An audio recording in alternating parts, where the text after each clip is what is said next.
नमस्कार.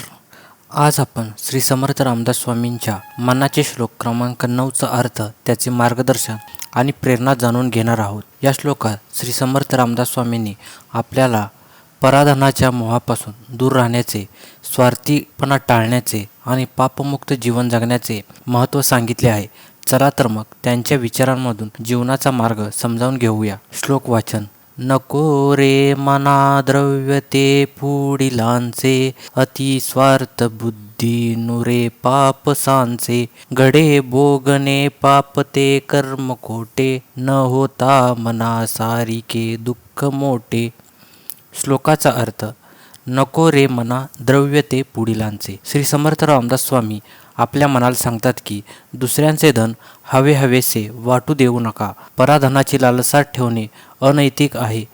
आपण इतरांचे धन, संपत्ती आणि मालमत्ता हडपण्याचे विचार मनात येऊ देऊ नये. पराधनाच्या मोहात पडल्यास आपण पापाच्या मार्गावर चालू लागतो. अतिस्वार्थ बुद्धी नुरे पाप सांचे.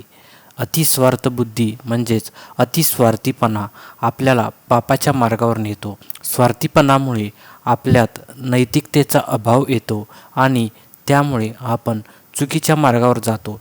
स्वार्थीपणा आपल्याला केवळ स्वतःच्या फायद्याचा विचार करायला लावतो आणि इतरांच्या भावना आणि गरजा दुर्लक्षित करतो. घडे भोगणे पाप ते कर्म खोटे. पापाच्या कर्माचे परिणाम म्हणजे दुःख आणि अशांतता. पाप करणाऱ्यांना त्यांच्या कर्मांचे फळ दुःखदायीच मिळते.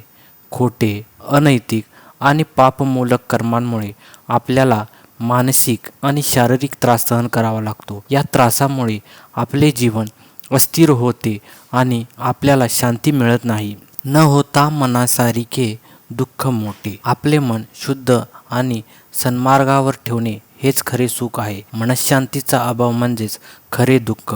जर आपण आपल्या मनाला पाप आणि वाईट विचारांपासून दूर ठेवले तरच आपल्याला खरे सुख मिळते. मनशांती नसेल तर जीवनात कितीही संपत्ती आणि ऐश्वर्य असले तरी ते व्यर्थ आहे. श्री समर्थ रामदास स्वामींचे हे विचार आपल्याला प्रेरणा देतात की जीवनात पराधनाच्या मोहापासून दूर राहावे, स्वार्थीपणा टाळावा आणि पापमूलक कर्मांना दूर ठेवावे. आपल्या मनाला सन्मार्गावर ठेवून शुद्ध विचारांनी जीवन जगावे. पापमुक्त जीवन म्हणजेच सुखी जीवन.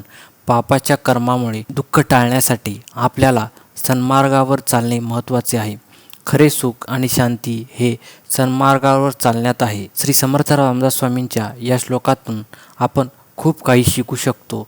दुसऱ्यांचे धन हवेसे वाटू देऊ नये, स्वार्थीपणा टाळावा आणि पापमुक्त जीवन जगावे. या गुणांनी आपले जीवन सुखी, समृद्धी आणि शांततामय होईल. हा श्लोक जीवनात सकारात्मकता आणि प्रेरणा आणण्यासाठी एक महान मार्गदर्शक आहे. धन्यवाद.